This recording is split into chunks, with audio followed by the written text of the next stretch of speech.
Hi, everyone. We hope everyone had a great weekend. We will be doing only one book this week, but we have a great one for you.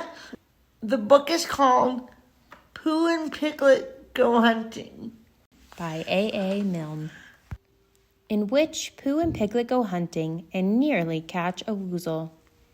The piglet lived in a very grand house in the middle of a beech tree, and the beech tree was in the middle of the forest, and the piglet lived in the middle of the house. Next to his house was a piece of broken board which had Trespassers W on it. When Christopher Robin asked the piglet what it meant, he said it was his grandfather's name, and it had been in the family for a long time. Christopher Robin said you couldn't be called Trespassers W, and Piglet said yes, you could, because his grandfather was, and it was short for Trespassers Will, which was short for Trespassers William, and his grandfather had had two names in case he lost one, Trespassers after an uncle, and William after Trespassers. "I've got two names," said Christopher Robin carelessly. "Well, there you are. That proves it," said Piglet. One fine winter's day, when Piglet was brushing away the snow in front of his house, he happened to look up, and there was Winnie the Pooh. Pooh was walking round and round in a circle, thinking of something else, and when Piglet called to him, he just went on walking. "Hallo," said Piglet. "What are you doing?" "Hunting," said Pooh. "Hunting what?" "Tracking something," said Winnie the Pooh, very mysteriously. "Tracking what?" said Piglet, coming closer. "That's just what I ask myself. I ask myself, what? What do you think you'll answer?" "I shall have to wait until I catch up with it," said Winnie the Pooh. "Now look there." He pointed to the ground in front of him. "What do you see there?" "Tracks," said Piglet. "Paw marks?" He gave a little squeak of excitement. "Oh, Pooh, do you think it's a woozle?" "It may be," said Pooh. "Sometimes it is and sometimes it isn't. You never can tell with paw marks." With these few words he went on tracking, and Piglet, after watching him for a minute or two, ran after him. Winnie the Pooh had come to a sudden stop and was bending over the tracks in a puzzled sort of way. "What's the matter?" asked Piglet. "It's a very funny thing," said Bear. "But there seem to be two animals now. This, whatever it was, has been joined by another, whatever it is, and the two of them are now proceeding in company. Would you mind coming with me, Piglet, in case they turn out to be hostile animals?" Piglet scratched his ear in a nice sort of way and said that he had nothing to do until Friday and would be delighted to come, in case it really was a woozle. "You mean in case it really is two woozles," said Winnie the Pooh, and Piglet said that anyhow he had nothing to do until Friday, so off they went together.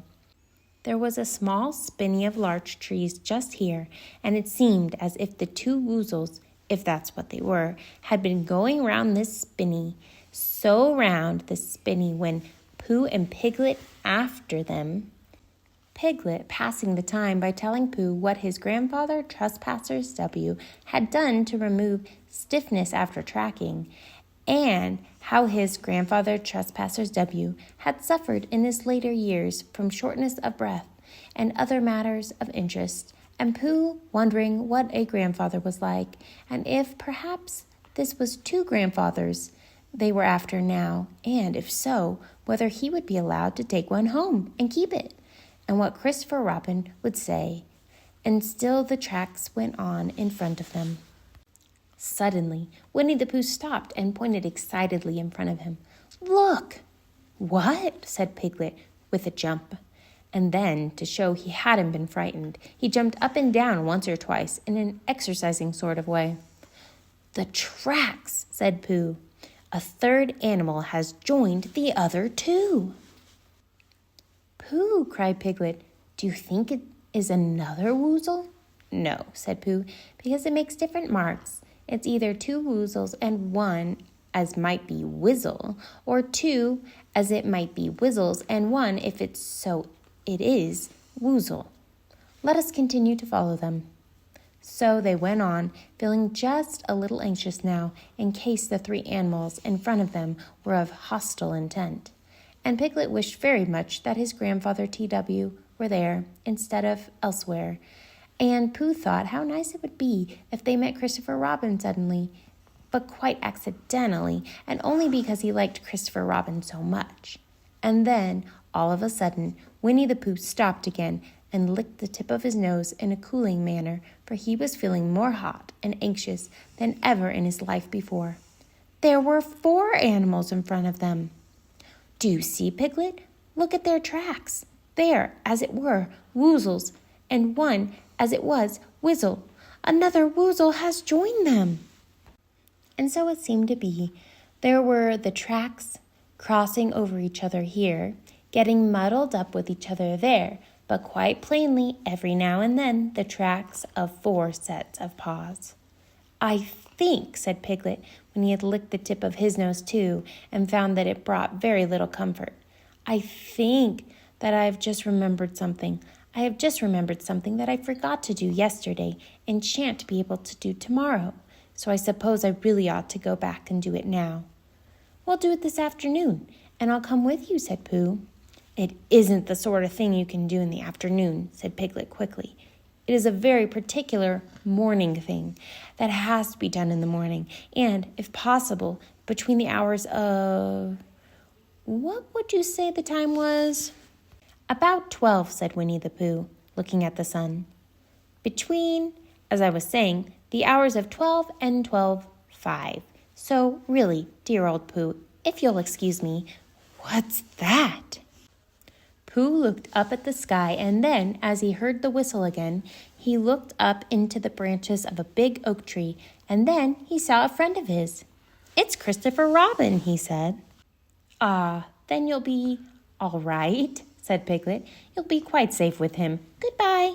And he trotted off home as quickly as he could, very glad to be out of all danger again. Christopher Robin came slowly down his tree. Silly old bear, he said, what were you doing? First you went round the spinney twice by yourself, and then Piglet ran after you, and you went round again together, and then you were just going round a 4th time. Wait a moment, said Winnie the Pooh, holding up his paw. He sat down and thought, in the most thoughtful way he could think. Then he fitted his paw into one of the tracks, and then he scratched his nose twice and stood up. Yes, said Winnie the Pooh. I see now, said Winnie the Pooh. I have been foolish and deluded, said he, and I am a bear of no brain at all. You're the best bear in all the world, said Christopher Robin soothingly. Am I? Said Pooh hopefully, and then he brightened up suddenly. Anyhow, he said, it is nearly luncheon time. So he went home for it. The end.